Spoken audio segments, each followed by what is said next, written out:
Good morning. I am off to hike back to the BRT. I'm gonna have a little bit of food and exchange out some of my gear for oranges so that I can hit the fruit route and pass out the trail magic. I slept pretty good. I had hip pain. I've been having a lot of hip pain for months now. My left hip. And so I just need to remember to take Aleve or Motrin before I go to bed to alleviate that. And otherwise, I slept pretty good. I did put my puffy coat on because I did not bring my sleeping bag because it's a 15-degree bag, and I thought maybe I would get hot. However, I think because it's dropped down into the 50s, I might have been comfortable in the 15-degree bag. Oh well, I have just like a down throw blanket that I use on my bed at home. In the summertime, I thought that would be warm enough. And it was mostly warm. Like, I wasn't waking up shivering or anything like that. Just something to note in the future, that if it's going to be below 60 degrees at night, my sleeping bag might be okay. I'm not sure. And the new tent is so cool. And I completely set it up incorrectly. I watched the setup video after the fact, and it's okay. I know now going forward.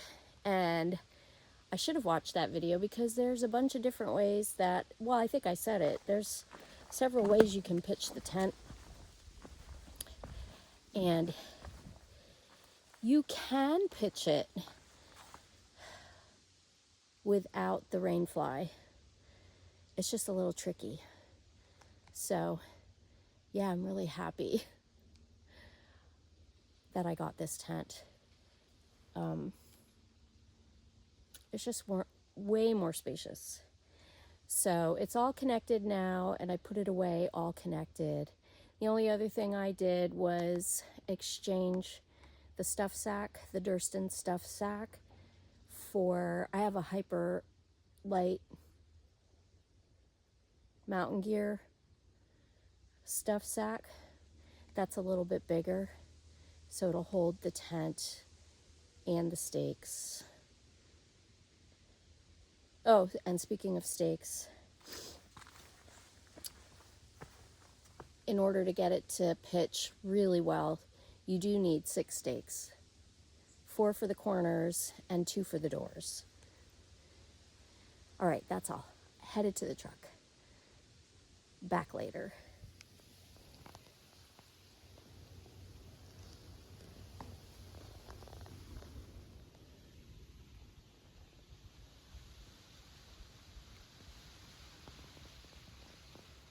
All right. Here's the sign and the trash. I'm documenting it because I think this has been here for a week, but I'm not sure. Okay. Back up the fruit route. I had breakfast, which consisted of 4 mozzarella cheese sticks and some cheddar cheese,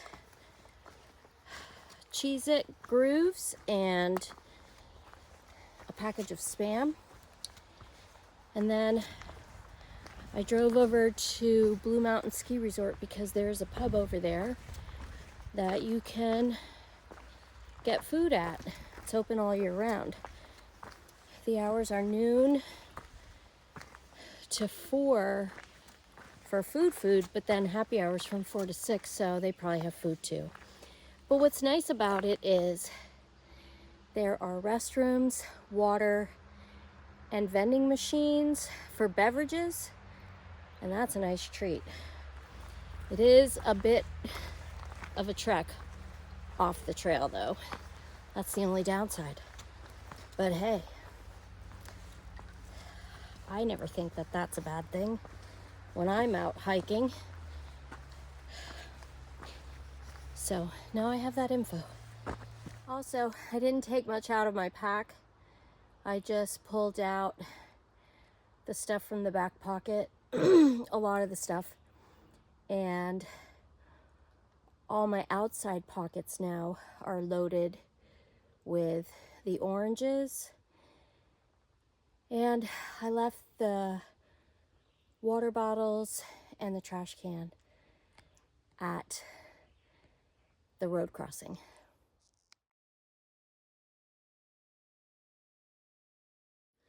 So last night, a hiker did come in to the tent site area after sunset and it was dark.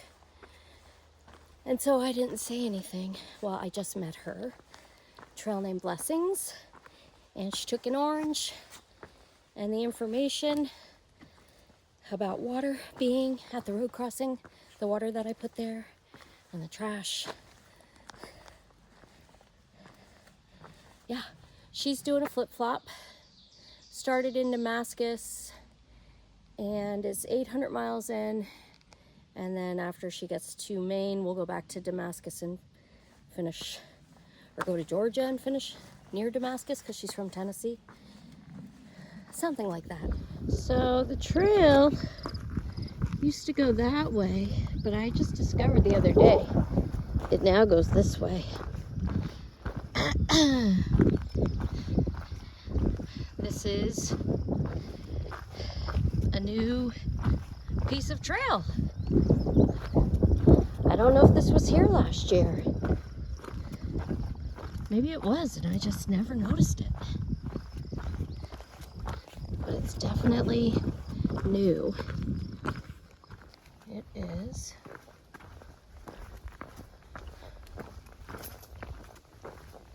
Very nice.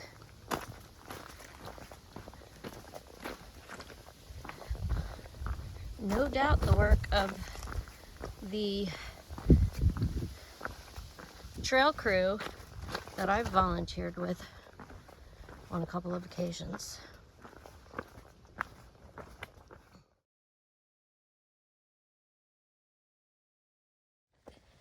Well, I just bumped into a YouTube hiker who did all of the trail through New Jersey. His channel is called Andrew Live Life, or Andrew Living Life, and his trail name is Not Today. And I've seen him a couple of times around trail days, but this is the first time I've ever bumped into him face to face. He's a lovely person.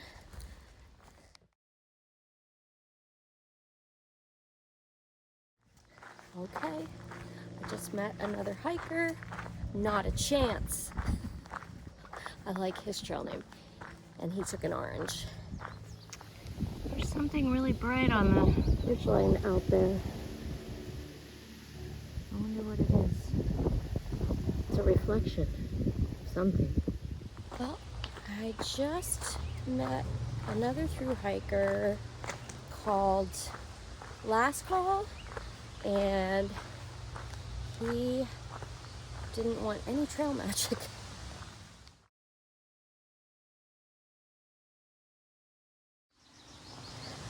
Now I just met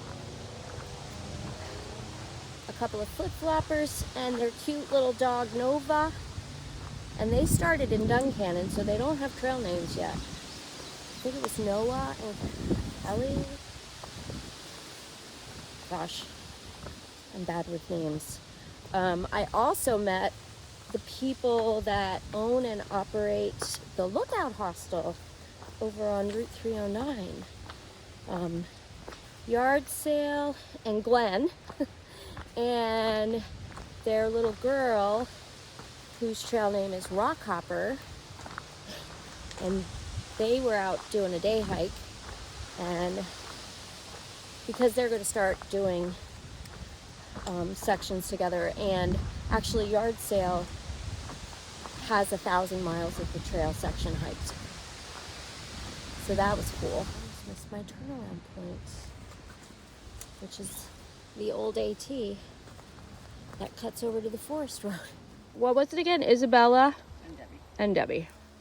Those ladies started their through hike at Amicalola Falls, and they don't have trail names yet, which is really surprising to me. Isabella Chicken Orange. Hi, baby. Hi. Go lay down. You're okay. Oh my gosh. So cute.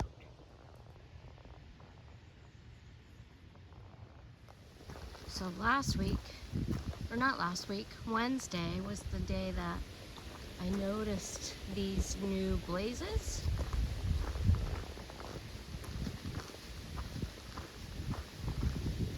And that now the trail goes that way. Made it back to the truck.